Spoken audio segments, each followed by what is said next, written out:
Hello, everybody. Thank you so much for being here today. We're excited to have folks tuning in as we are talking about sleep health in the LGBTQ plus community. My name is Lauren.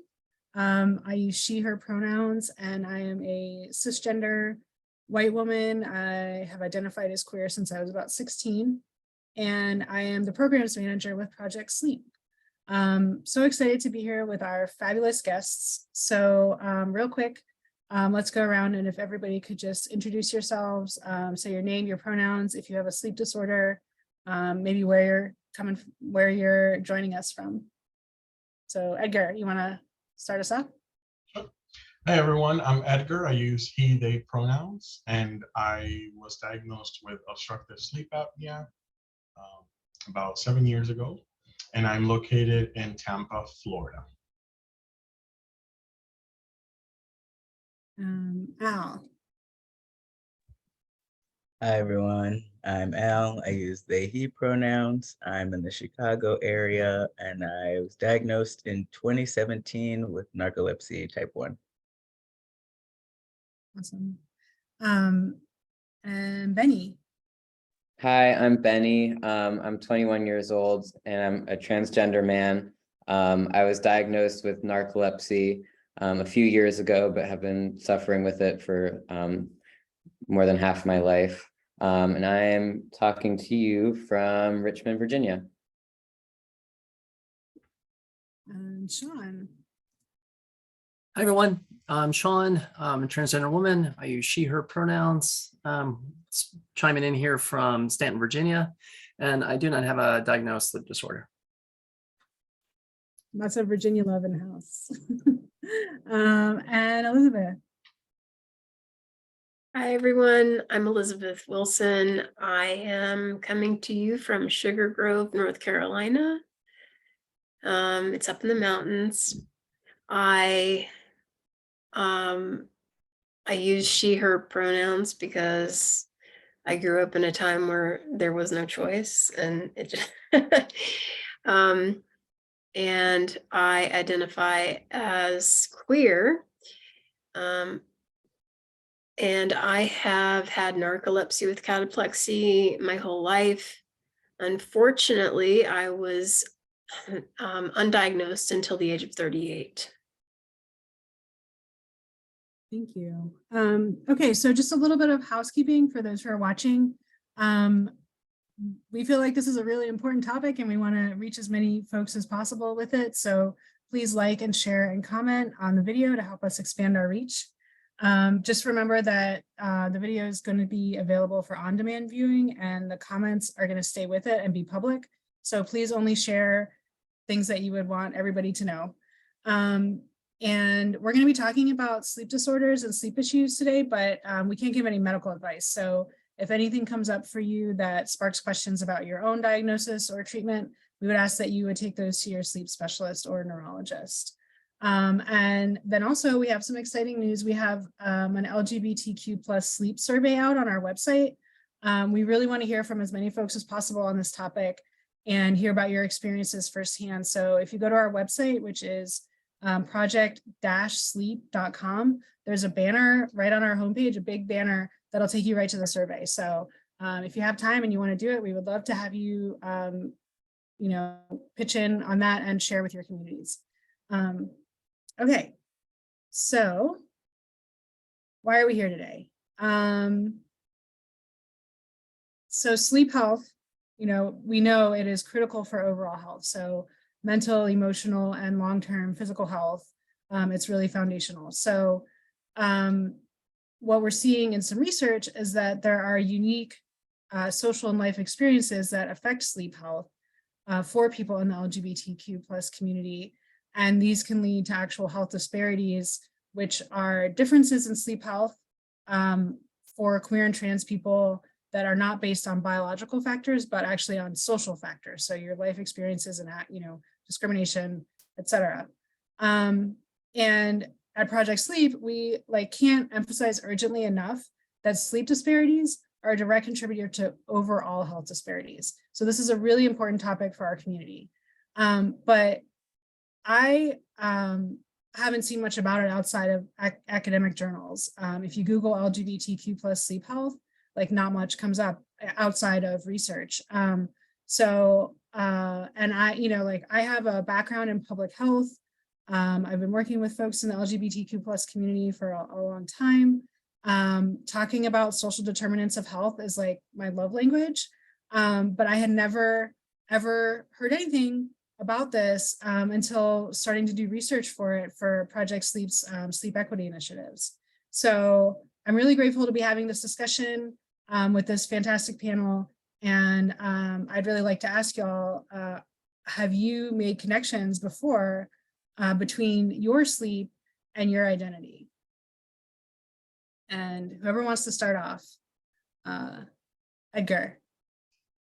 Sure. Yeah. So one of the discoveries that I made with sleep apnea and in the gay community, so I identify as a gay cisgender male, was there is kind of an identity tie between, I think, the gay bear community and sleep apnea.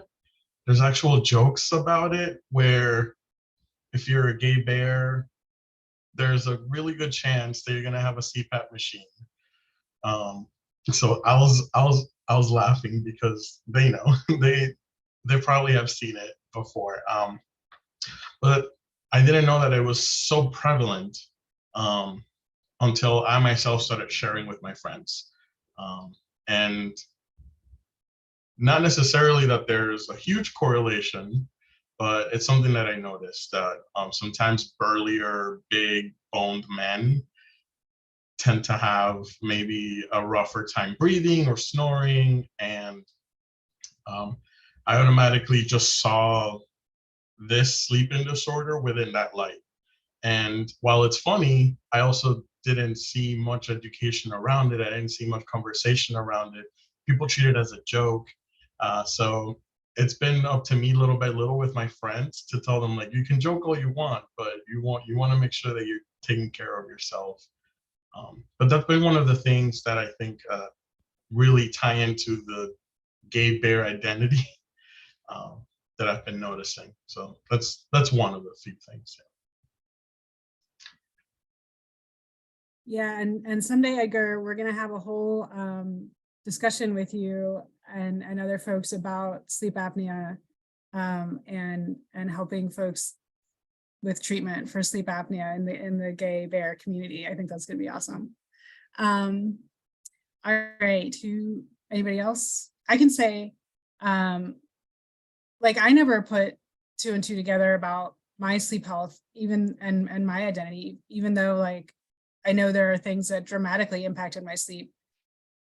So because of my identity and experiences I had. So yeah, this was all new to me too. Benny.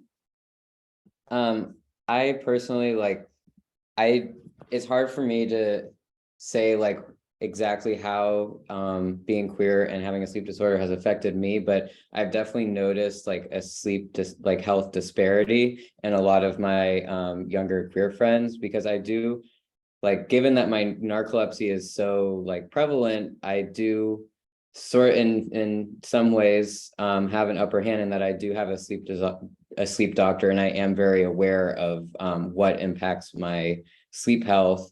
But I'll talk about like my symptoms, and I'll have a lot of like friends or peers who are queer be like, oh yeah, I like get really tired during the day, or I have really vivid dreams that stop me from sleeping. And it's like, well, the difference is you're going to bed at 3 a.m, or you don't have a regular work schedule, or you're not like taking care of your body properly. But I think the health disparity that queer people in general experience does, of course, tie into sleep. And a lot of queer people who aren't getting the medical help that they need in general also aren't learning about how their sleep impacts their health and what they can and should be doing to improve their sleep. Absolutely. I think that's what this whole discussion is about. Thank you. Elizabeth. I just wanted to add to what Benny was saying. it just occurred to me, as I'm thinking about how does my identity impact my sleep health and the fact that I have narcolepsy with cataplexy. But something you said, Benny, just reminded me, just a basic thing is queer people, there is like our overall health is impacted by our identity.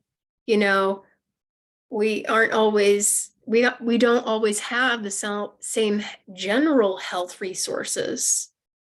I mean, it was a long time before I felt comfortable talking about being gay to just a general practitioner.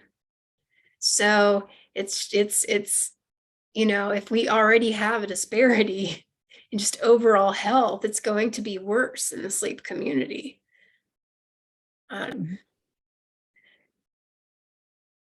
Yeah, so it goes both ways. So our mental and emotional health affect our sleep, and our sleep affect our mental and emotional health. And if you're already like behind the 8 ball on those, experiencing other barriers. So yes.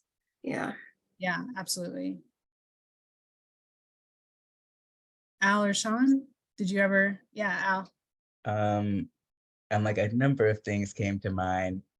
Some of them being like me personally, I feel like in order to have like really quality sleep, part of that is feeling safe in getting sleep, like not just sleeping from exhaustion, but feeling safe enough to get quality sleep. And I know like we talked about a little bit earlier, but like when I was transitioning during the Trump elections, my house was regularly vandalized. And so it makes it much harder to get quality sleep if I'm worried about the security of my home based on my identity as a Black person, as a queer person, as a trans person, along as like, if you, because of your queer identity, you might have to live with roommates because you're not financially secure enough to live by yourself. Well, if you have an extremely homophobic or transphobic roommate, that is going to make it much more difficult to get quality sleep. And things that Benny had mentioned, something that also came to mind is like when folks think about other things to help with sleep, something that comes to mind is like regular exercising. As a queer trans person, accessing a gym can be much harder than it is for other folks. Trying to do like intramural sports, as we know in this current climate, people don't want trans people to exist and enjoy sports with other people by themselves, etc. So these ways in which we could enrich ourselves or, try to be healthier in other aspects to help our sleep, all of those things are also impacted. Yeah, I think that there's so many people who don't understand the way that access affects all aspects of your life. And for trans people, there are ways that I think are invisible that people don't know about unless they are really taking the time to educate themselves and talk with people. Sean, do you have any thoughts? Have you connected your sleep health and your identity before? See the connection. Yeah, it was through sleep that really helped me be a little bit more accepting about being trans. I usually don't take much kind of stock in dreams. I mean, you can tell it sometimes when you're working through something like, oh yeah, my brain's processing this or so. But I had a recurring dream in which I was fighting somebody, faceless opponent. We're fighting out in the street. We're punching, kicking. I should be winning. I'm landing blows that should take the fight out of somebody. They should be knocked down on the ground, but they didn't go down. They just kept advancing. Anything I did just had no effect on them. At the time, I thought it was related to work, that I was just ineffective in my job. Not having any impact, as it were. And that's kind of how I explained it to myself. Then years later, after, start wrestling with the idea of being trans, I was talking to a friend whom I shared some things with. And it was really her she asked the critical question of this dream? Did I feel threatened? Did I, that there was going to be bodily harm in this fight? No, I just wanted them to stop. I just wanted them to go down, not keep advancing. That's when she goes, you know what this is about, right? So that's when I really kind of through that dream, a lot more accepting of being trained. It was a part of me that wasn't going to be suppressed any longer. That needed to come out. So yeah, it was through sleep that I was a little bit more accepting of myself. I don't have that dream anymore. I think that is just so fascinating and beautiful, and how you say, like, you weren't going to be repressed anymore, is so powerful. And I can kind of relate to that too. I've had dreams lately. So I've been in a straight appearing marriage for almost 6 years, and I felt pretty isolated from the queer community. And I have some feelings of like, well, kind of being an imposter when I go into queer spaces. But lately I've been realizing, like, I really need to show up as my whole self anywhere I am, and that the right people will embrace that. And so for me, I've been having this dream that's like about like re-embracing my queer identity. And I don't know, it's been helping me kind of like process that too. So I think dreams have this universal language that's also like unique to each of us. And we could have a whole discussion about that too. Elizabeth, did you have? Yeah, I something that you said really struck me, feeling something about not feeling like an imposter in queer spaces. And that is it's kind of the opposite, but one of the, I know what it was. You said that it's hard not to be your whole self. And one of the things, the barriers for me when I finally got a diagnosis, and I had been struggling my entire life with this, when I finally got a diagnosis, I'm old and I don't know about Facebook or anything like that, but that was when I realized that there were all kinds of supports out there. There are lots of Facebook groups and support through social media like Facebook. And I, when I did discover that these were available, it took me years after the fact to feel comfortable enough to even inch in there, because I was so afraid. It's so hard for me to not be my whole self all the time. It's hard on anyone to censor anything about themselves. But for me in particular, it was just like, God, it was just such an added stress, making sure you don't have any pronouns, because, having a gay partner is, and, if things are happening in a relationship that are impacting your narcolepsy, you can't exactly use, I felt like I was constantly working so much harder to withhold and to make sure that I didn't use pronouns and rework what I needed to say, because I was afraid. I was afraid of being rejected. I was afraid of being harassed. I was afraid I wouldn't be welcome there, and it really prevented me from seeking out the support that was really there for me. And part of it's my age. I am 53, and I didn't grow up kind of feeling comfortable with social media. I didn't even know what it was, or it hadn't been invented yet. But fortunately for me, I did attempt to join a support group, and something about what I had written wasn't clever enough, I suppose, and caused another person in that group to question if maybe I was gay. And and she was blunt enough to just message me and, with just this really blunt, so are you gay or what? And I'm like, oh, I am, and that was a breakthrough moment for me. And I began to allow myself to show up a little bit more fully, but never quite. I haven't quite gotten to that point where I feel completely comfortable in the support that's available. Yeah. And I think we know that social support is so important for people with sleep disorders.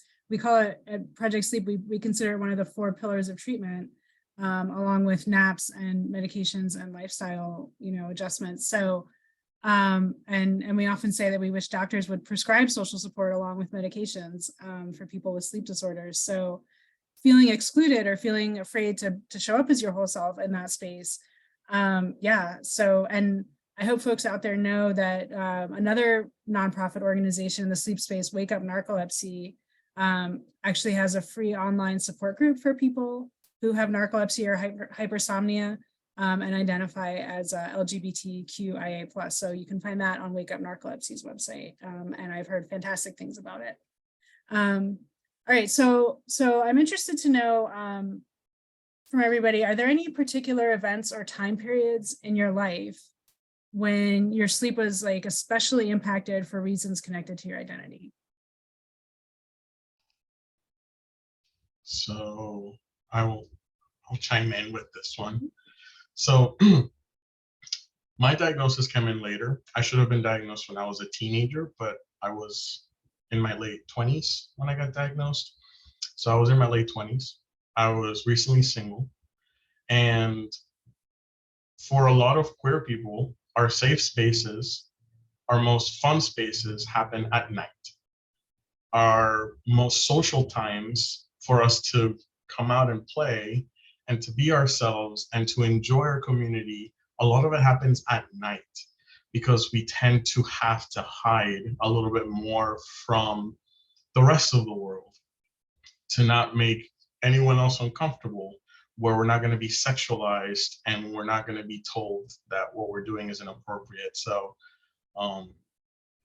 going through the whole diagnosis process and being told that I needed to have a better sleep regimen and to not drink alcohol and to not do any of these other drugs and to not do any of the other activities that I found solace in and felt, even though they were unhealthy in a way, there was another aspect of emotional health that was benefiting me from being able to go out and enjoy the clubs, enjoy the drag shows, enjoy people, meeting people. I was recently single, so there was this conflicting idea in my mind of what I was supposed to be doing. And I was living on my own. I was very privileged to have been able to have a good job and be able to live on my own.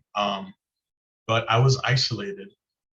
So I didn't have that immediate support, somebody like a roommate or a sibling or family. And I just, going out was my way of reconnecting with myself, reconnecting with my gay identity, or being able to learn from others in that aspect. So going through the whole diagnosis just kind of turned my world upside down a little bit, because then now I knew better. I knew so much better, and it's gotten me to a better place now. But at the time, those events around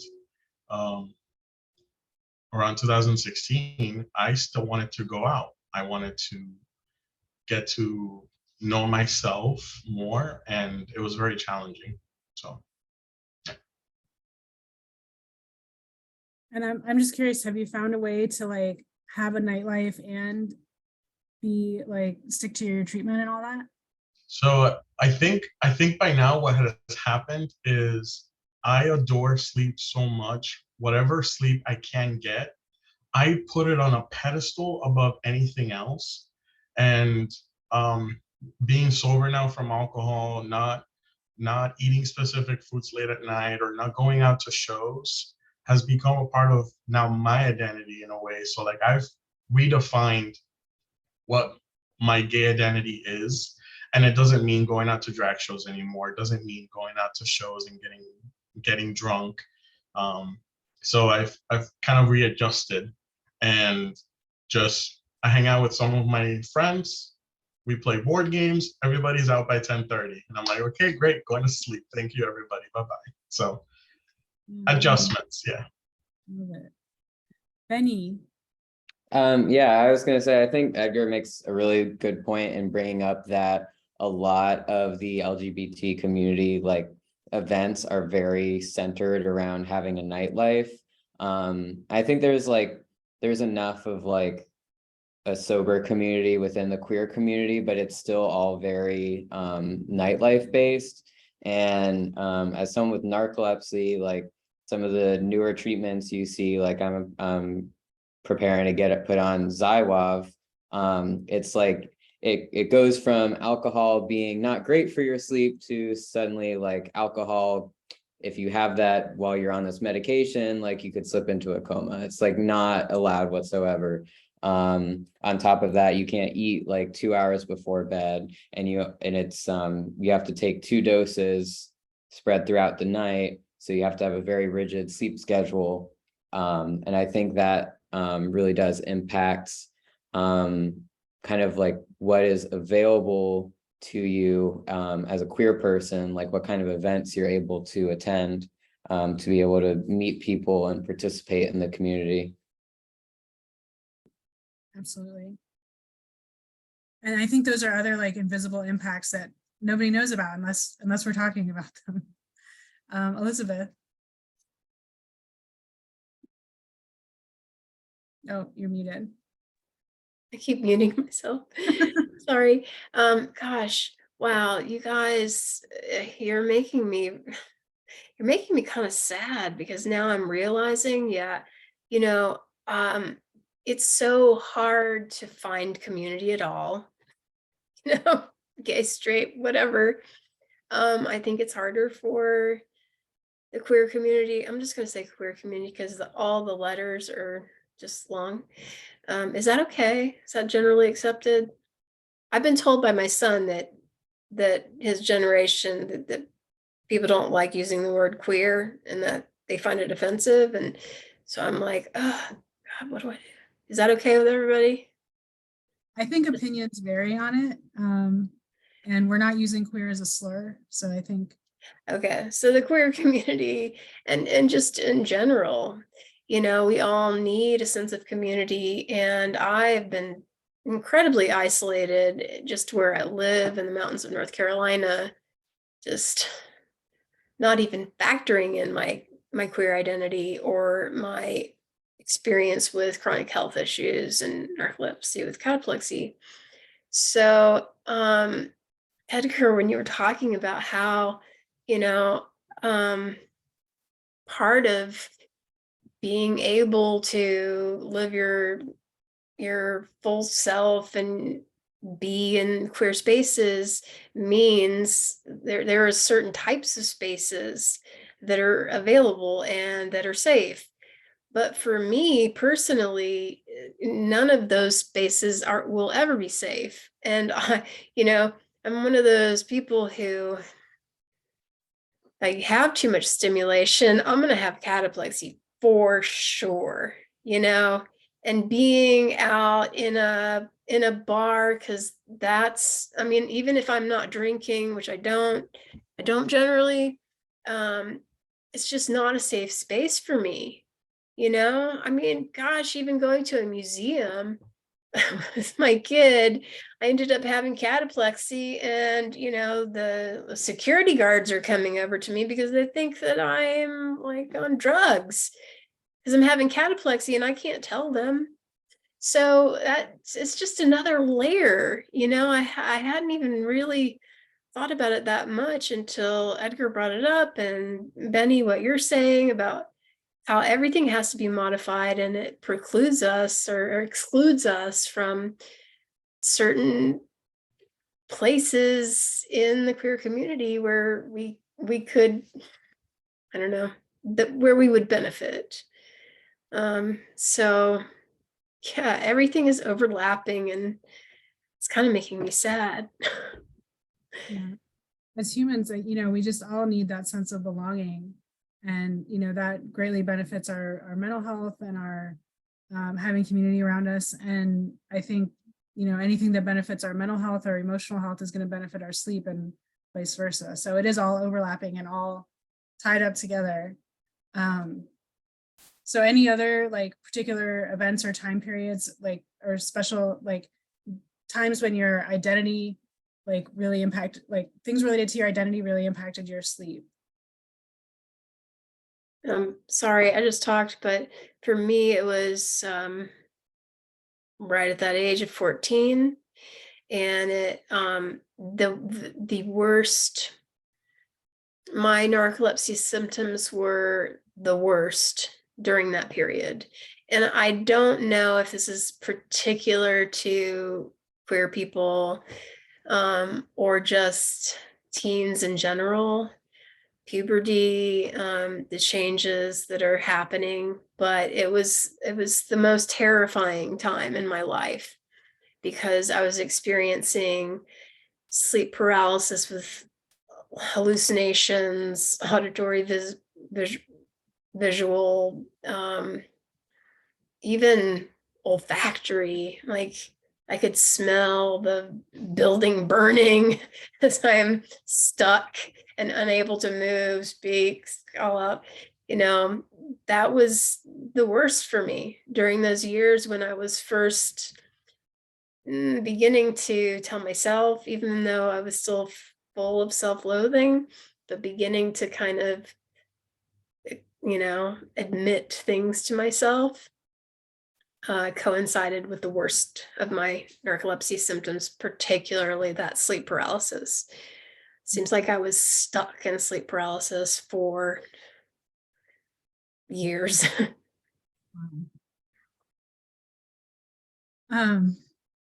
Al or Sean, do you have any thoughts about your sleep being impacted by stuff related to your identity? Sean? Yeah, it's minor though. I hesitate to bring it up, but just the general anxiety of, you know, being trans and not getting enough sleep, you know, of just my sister lives in North Carolina, Greenville, and going to visit her after about 9 months on HRT. And just, we had done this trip before, but now there was just, it was super anxious about traveling, you know, the 5 or so hours that it took to get there. The first rest stop, the family bathroom, was shut down completely. And I went to the woods. Thank goodness there were woods there to go to the bathroom. Fortunately, the next one had, you know, the family bathroom open, but just the anxiety, the thought process of, you know, what do I do about bathrooms on this trip? Just, I don't know, a couple weeks prior to that, just not much sleep at all. So again, it just relates to this, how everything's connected. Yeah, and I wouldn't call that minor at all, and I'm really glad you brought it up. And I think you when we were having a conversation before, you told me there's a refuge bathroom list that you can download. Yeah, there's the Refuge app, which basically you can give a location and it will help you find gender neutral bathrooms or single stall bathrooms. So yeah, I had downloaded that. I fortunately found it before the trip and was planning, or had a backup when I finally visited her in Greenville. Yeah. And I mean, you know, my own child who's 14, you know, I have fears about them growing up with their gender identity, and those anxieties keep me up at night. It's not minor at all. Yeah. Some things I'm like trying to stick at the core of like the question, but I think like a lot of things that Edgar brought up ring true for me. Before being out here in the suburbs, I was in Seattle. I'm pretty active in the queer and trans community, and that looked like being heavily involved in the ballroom community, drag shows, performing myself, supporting sex workers and the like. And I think for like, when I think about like my friends and my people, I know that it's like, again, like I'm more concerned about making $1 so I can pay rent and have a place to sleep than I am necessarily thinking about sleep right now. And I know a lot of queer folks who rely on stimulants because they're working multiple jobs, whether that's during the day or they're also doing it at night. And because of that, sleep health is not at all something that is on their radar. And I also know, like, even separate of the sleep, like as a queer person going to the doctors will make your queer identity the problem of all your health concerns rather than looking at all the other, things that actually play into that. And I just think about how for so many doctors I have gone to, it has always been like, right? Like Benny was saying, like this medication, you have to do it this way. And so the idea has always been like, if you really care about your sleep and your health, you will not do these things in order to take these medications, rather than looking at it as how do we find medications, right? And like things that will help people in the lifestyle that they have. Because at the end of the day, if I know that this is something that I'm going to do, I know if I have bad sleep, but I also know I'm an alcoholic, I'm not going to be able to just stop drinking just to take this medication. But what I am going to need is a doctor who's going to work with me to find a medication or a sleep regimen or something that is actually going to help me with the lifestyle that I have. And that does greatly access. Like I know if I want to go to the bars, I have to be very specific about what I drink, when I drink, if I drink.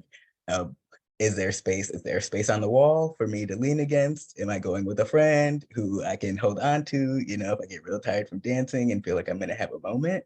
And unfortunately, like as queer folks and also people with sleep disorders, et cetera, disabled folks, the onus is regularly put on us to carry that weight when, it would be nice if like, yeah, I might have to worry about cataplexy at the club, but it would be nice if the club had more space where I could go in there in a wheelchair if I was worried about my cataplexy acting up, because I want to be there, even if, right, those spaces might cause something to happen to me. I still deserve to have access to those spaces if I want to.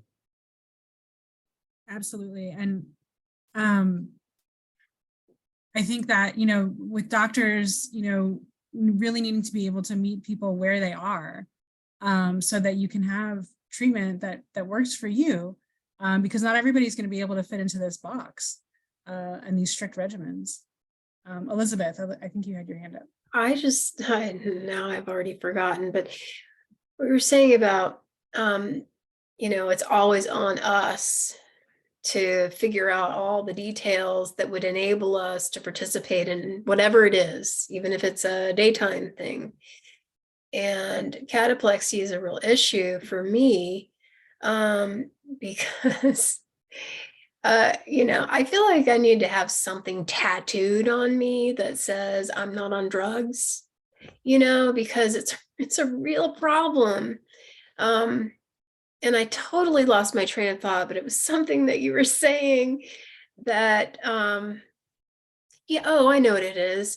It's like when I'm having cataplexy, I'm totally aware. I can hear everything. And it's like, I want to participate. I want to be able to have be in a community and participate in that community. And it might, I need to be able to do it however I can. And sometimes that means that I'm all slumped over, but I'm still there, I'm still there. And I just wish that, in our community, there was more space for that to happen, for me to not have to feel so uncomfortable, being there in the form that I end up sometimes in. I don't know if that made any sense, but something about you're saying really rang true for me. Just there's so few spaces that are safe for us anyway. And it's just one more way that we have to troubleshoot. And for me personally, there aren't a lot of solutions, I just miss out. Yeah. And I think, And then when we come to, I think, multiple layers of marginalization, so having, you know, narcolepsy as, you know, which many people would consider, I think, a disability, you know, and having to deal with cataplexy in public spaces.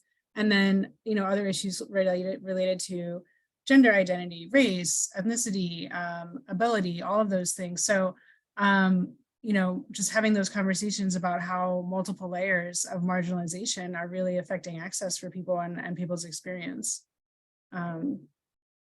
So, and I think, you know, these are things that can, a lot of these things I think can be addressed at like a systems level, right? Like, so we're talking about putting burden on the individual, but there are a lot of things that can help us.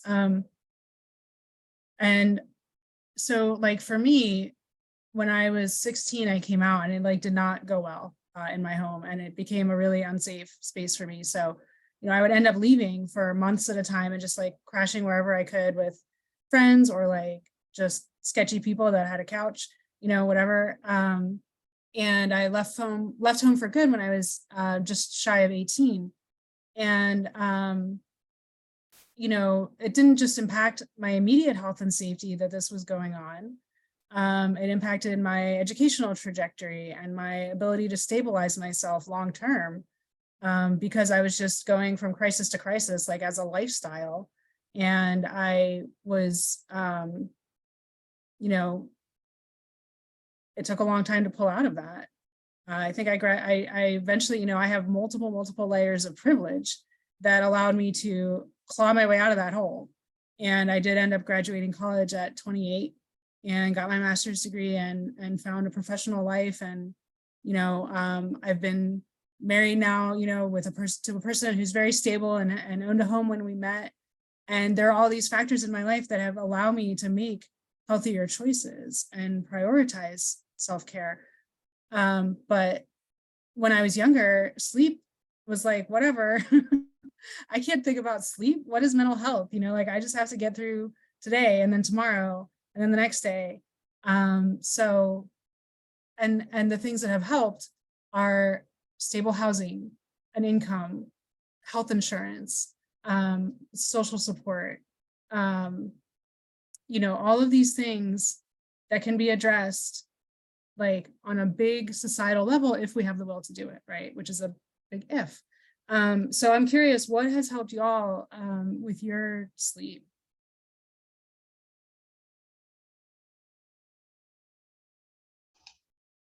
I think the big one for me was finally having health insurance. So I was undocumented. So I'm an immigrant. I was undocumented for over a decade here in the United States, and I think that's why I went undiagnosed for so long. As a teenager, I was snoring way too much. I was waking up with headaches, and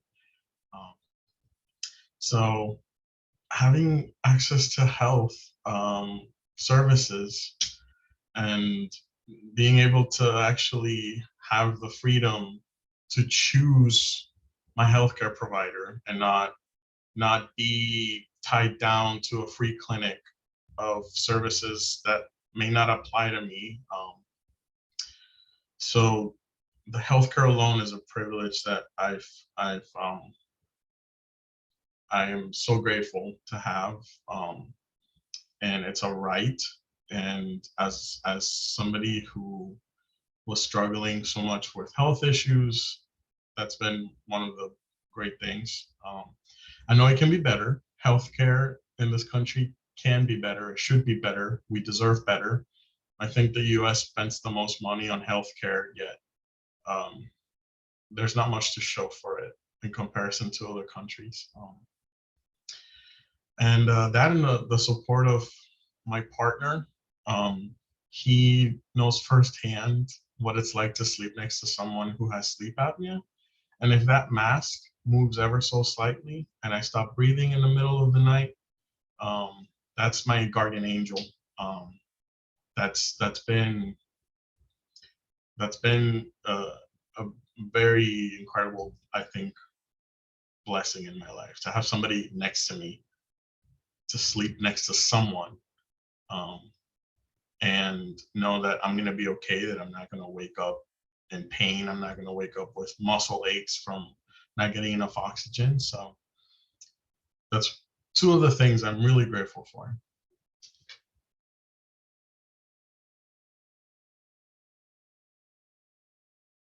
Elizabeth. Well, it just is making me want to ask a question.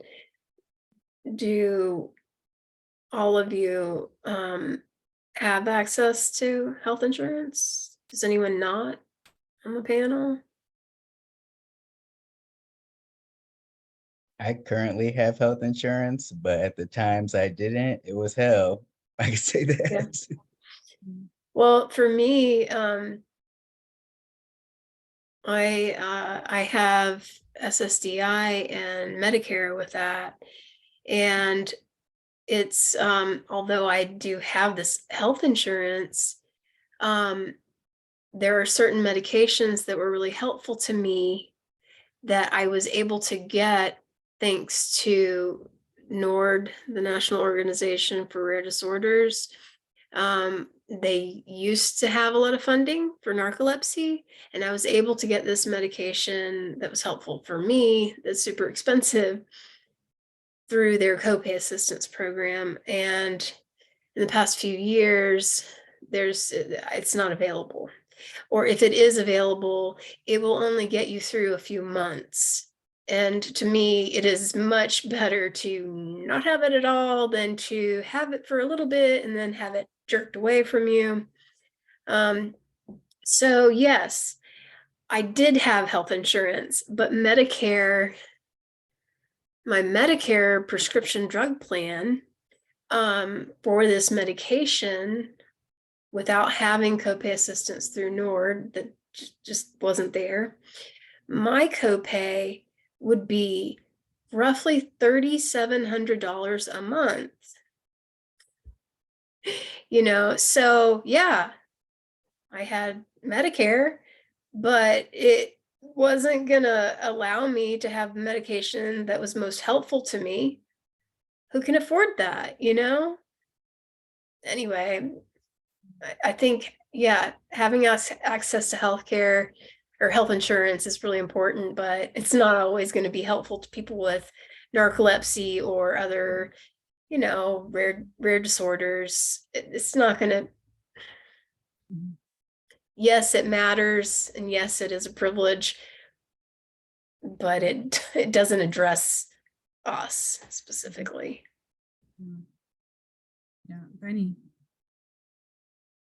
More on like what has helped my sleep, definitely getting a diagnosis. I know that especially when my family was informed that I got my diagnosis, like a big expectation was then I would well, great, now you can be put on a medication that's gonna like fix everything.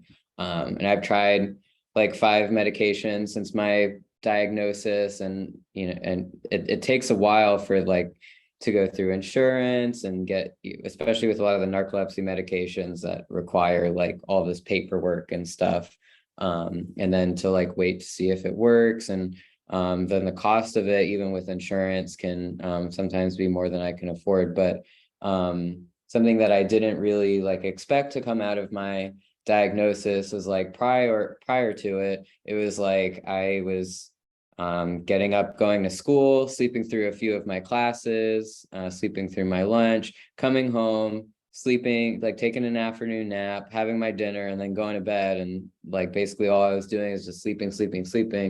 And having a doctor, going in there with the expectation of maybe finally I can like get out of having a nap every day, and having a doctor tell me, no, you need naps. Like that's part of the treatment plan. You've got to have regularly scheduled naps. So now I've got a schedule that's built around having naps and kind of knowing, having the opportunity to figure out about my body. Like if I can just even if I can get a freaking 5-minute nap in there, it's better than nothing. And if I can usually I take like 2 20-minute naps a day, like just having like a doctor to like help me work through like what my schedule should look like and tell me like, no, you have a disorder, you are supposed to be napping. And that's part of the treatment, has been very helpful to me. And I think that is something that a lot of people who don't have narcolepsy struggle to understand. Like I do have a lot of very supportive friends, and I'm like, I'm sorry, like I don't feel safe to drive unless I can go take a nap real quick. And they're like, all right, so will I see you in a couple hours? And I'm like, I just need like 20 minutes. Like I'm not talking like a whole 2-hour nap. I just need 20 minutes. But yeah, so that's definitely been helpful to not necessarily the quality of my sleep, but the quality of my day, just to know to carve out, to have that diagnosis and know that about myself, that I should be carving out time to nap during the day. Yeah. And I'm curious, how long did you go, like between the time you started having narcolepsy symptoms and you got your diagnosis? A long time. I think I said earlier, like I started falling asleep uncontrollably, like during school when I was like in 8th grade. So when I was like 13. And I have read online that like they think narcolepsy symptoms kind of like come in stages and it could be years apart. And I recall like as early as like 11, I was like super fascinated with dreams, because I was like, why am I remembering like 6 dreams a night while a lot of people remember like 1 dream a week? So I was like, I remember I was very interested in dreams when I was a lot younger, because that was something I could already tell was different in how I experienced it compared to other people. And then as far as like sleepiness went, it just like from like 13, 14 on, it just like was, and then dealing with issues at home and like the combination of my narcolepsy and my undiagnosed narcolepsy with like household issues, that's when I was really just like, all I was doing is getting up just enough to eat. And that was like basically it. Wow. Yeah. I'm really glad you were able to find your diagnosis. So you were 18 when you got diagnosed, right? Correct. Yeah. You did that on your own. Yeah. And that's incredible. I mean, it takes so much to navigate our health system. And, you know, I think, you know, yeah, there are definitely very long delays in diagnosis for narcolepsy. And that's why we work so hard to raise public awareness and get the message out there and combat misperceptions so that people can recognize narcolepsy symptoms, because people are going for years and years and decades even without a diagnosis, and it's impacting their quality of life. And then, you know, if you put, you know, oh, I'm queer on top of that, and then you have like trouble finding a doctor who's going to be understanding and sensitive to your needs, I mean, you know, it's a real challenge. Elizabeth. Benny, I just have to say, I still am just so impressed that you have been able to navigate this on your own. I mean, I'm so impressed by that. That you've been able to recognize your own needs, and you've had to wait it out because, you know, you were held back from getting the help that you needed and deserved. You were held back from that and had to wait, you know, until you were legally able to help yourself. That's amazing. So I'm so impressed by that. Thank you. And the other thing you're mentioning about dreaming and things, I just, you know, during that period, 14, 15, I really thought that I was possessed by demons. I'm so happy now to have a diagnosis, because I honestly, you know, first of all, I'd seen doctor after doctor after doctor, because I do have a complex medical history. And I was told over and over and over again, it's all in your head, it's all in your head, it's all in your head. Like anything that I brought up as being problematic for me was all in my head. And you know, and it led to a lot of self-censoring, and a big part of this is fear of like a mental health, the stigma attached to different mental health issues. And, you know, I think there's just so much fear that I've had to manage in my life that relates to narcolepsy and being gay. not feeling comfortable enough to bring my identity with me to my health appointments.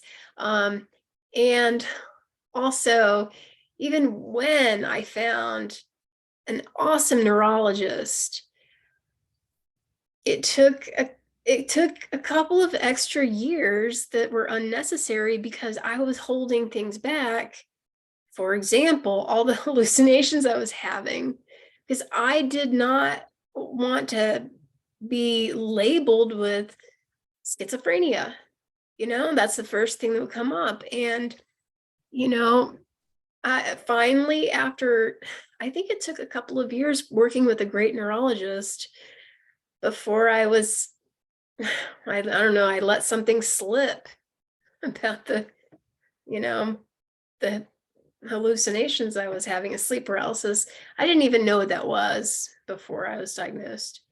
I just thought I was being possessed by demons, but I think that it's true for so many people, gay or straight. My neurologist told me this story about how,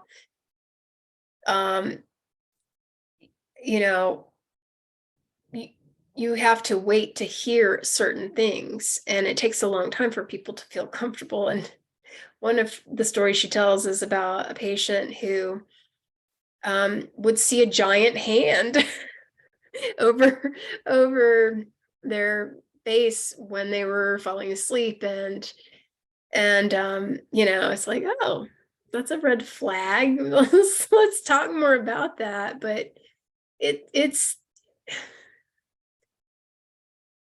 a lot harder to be forthcoming about things that you're already at risk with having a queer identity. You're already like on guard, you're already censoring yourself. And then you're also censoring things that could potentially lead to a diagnosis. I think I'm talking in circles now. I'm gonna No, stop. I think your point is very well taken, that there's a lot of inhibition there. I'm being honest with healthcare providers. I'm curious for trans folks here, like, how do you experience that? Personally, I have reached the point, I think somebody had kind of touched on this before about I think it was Elizabeth who had kind of mentioned like how much of a struggle it is to like try and hide, like for her being gay or for me being trans, like I have to restructure like my responses to hide it. So I've gotten to the point already where I like, when I'm looking for a doctor, I'll call a center and be like, hey, does your doctor like know how to handle trans patients? And if they don't, then that's not a doctor I'm going to go to.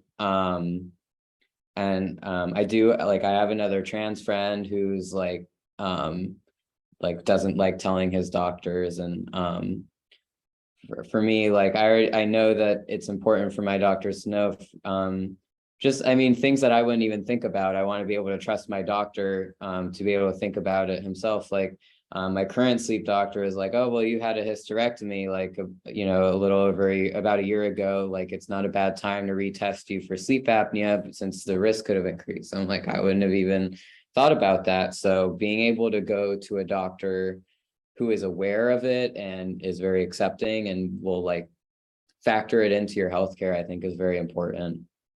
Wow. Yay for that doctor for being aware.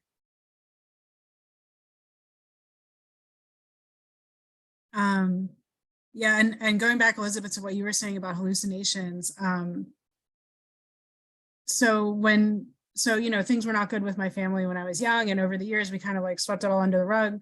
But then when my teenager was coming out, with questions about their orientation and gender identity, it caused a lot of trouble again with my parents. And that, in addition to advocating for my kid, and having conflict over that, it re-triggered all of my like childhood trauma stuff. And I actually started having hypnagogic and hypnopompic hallucinations, and I still do. This was like 2.5 years ago, and I'm still having them. This morning, I got woken up by loud, urgent knocking on my window, like 2 hours before my alarm went off. And I was like, you know, getting ready for this panel. And I was like, I got to get good sleep. And I had done all my planning and doing the best that I could to take care of myself. And I still, you know, got less sleep than I wanted to because of this, just like, you know, the stress and anxiety brought on by life experiences that were 25 years ago. You know, it's crazy. So anyway, so we've been talking about so many topics, and I'm like, it's gone by so fast, but a few final thoughts. So if you all could say anything to doctors, researchers, policymakers, anybody in a position to help with these issues, what would you say to them? I think something that I would say is specifically about being trans, both for doctors and policymakers. However you feel about it, especially for doctors, however you feel about it, you're not going to be able to change a patient's transness. You're not going to be able to change how they identify by trying to like withhold certain treatments or trying to like, you know, encourage them down a different path. So there's like, you're definitely, I mean, I think it's all kind of obvious to us, but needs to be said, like you're doing more harm than good as a provider, as a healthcare provider, and as a politician, when you try and restrict trans and queer people from receiving the same healthcare that everyone else does on the basis of their identity. So I would say just it's really important to keep an open mind. And if you have a queer patient come in, just accept, you know, that's what they are. You're not gonna, as a doctor, you're not gonna change that. Just treat them as an equal person and as you would any other patient. I think it's really important. Absolutely.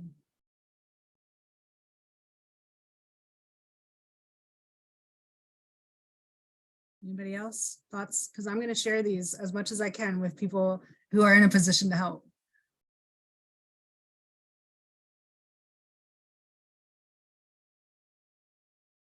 So, okay, yeah, Edgar. Other than everything that we've talked about, I think just some further research into the queer experience and how it affects sleep. Our anecdotes and our stories and the information that we collect from everyone. So hopefully you do get some good feedback on the survey, but there's still such misconceptions about a lifestyle choice, and like the nightlife thing, like the safety that we feel, or there's this choice. And I think a lot of providers have used that word too much, where, oh, you know, your lifestyle choices, you got to make these choices, you got to improve your health through these choices. And so, right, so it's a lot of well meant, but it's gaslighting in a way, because sometimes we don't get to pick or choose exactly what are some of the things that bring us joy. So if it means being able to confide with your care provider that you want to go out, you want to have fun, you want to do this, and there's trade-offs. So yeah, I think just the fact that people call it a lifestyle choice has been damaging enough, and I think we're ready for some new rhetoric. Agreed. Anybody else?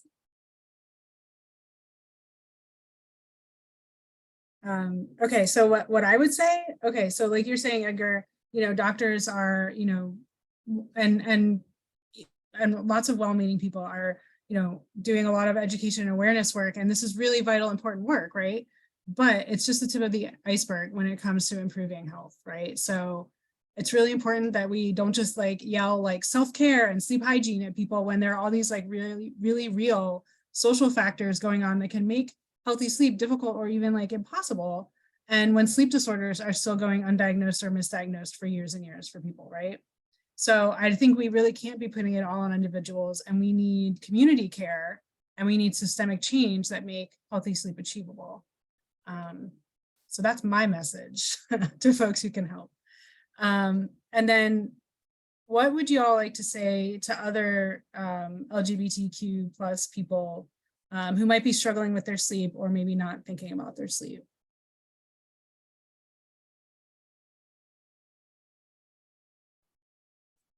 Elizabeth, yeah. For me, I would say to not be afraid to reach out to access the support that is available.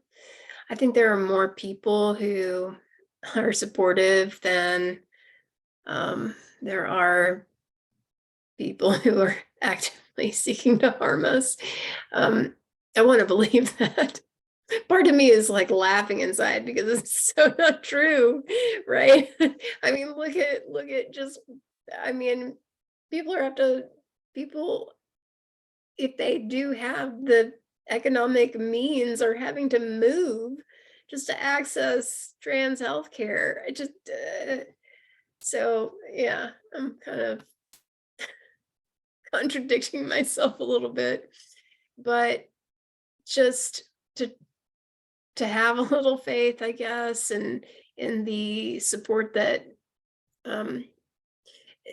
could be available to you, give it a chance. It might it might be a good place for you. Also, guard yourself. Gosh, I'm just contradicting myself a lot, but just to, be careful and cautiously optimistic when trying to get the support you need. Yeah. It's messy Yeah. with a whole lot of contradictions. Sorry. No, that's honest. Anybody else? What would you say to other queer and trans folks? I think I would say just like rely on your closest support networks, especially other queer and trans friends.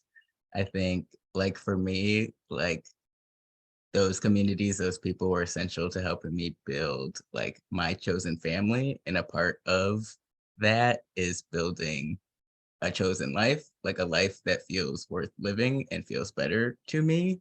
And that's not easy to do alone. And it's really easy, especially right now, to socially isolate or feel isolated. So even if your other friends might not be having issues with your sleep, letting them know so they have a way of supporting you is always beneficial. I'm thinking of two good friends right now that I've known for a long time. And I remember falling asleep somewhere, and my friend had taken pictures of it thinking it was really funny. And at the time I could see it, but I also recognized like when I woke up, like, wow, that was a boundary for me. Like I didn't like being caught in like a compromised situation of which I was not aware of. And because of the friendship and closeness I felt with this person, I was also comfortable enough to let them know that like when I'm asleep, I'd rather you draw a dick on my forehead than take a picture of me falling out the chair, like whatever it may be. But again, like I felt comfortable enough in that relationship to say like, this is what I need when I sleep, or what I need from you in these circumstances. And doesn't have a sleep disorder at all, but being able to open up with them about that makes it much easier to say like, we have plans to do something. Hey friend, like Benny said, I need to sleep for 20 minutes before we go somewhere. It doesn't mean I don't want to do it. Doesn't mean I don't want to do it with you. It just means if we're going to get there alive, you're going to have to wait for me to take this nap. Yes.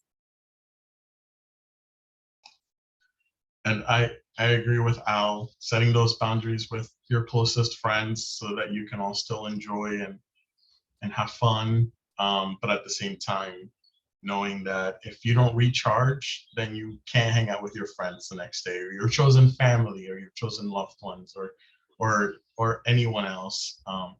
So I've experienced that myself too. I usually have moments where I have friends peer pressuring me to stay out a little longer, and like, oh, I just got here, I didn't get to talk to you. I'm like, that's fine, that's great, but I'm gonna go to sleep.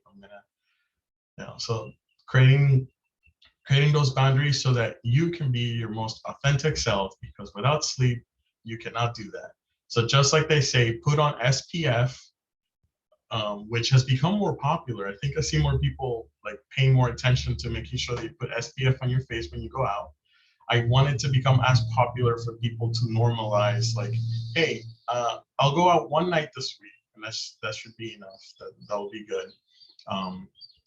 And do what works best for you. That's pretty much it.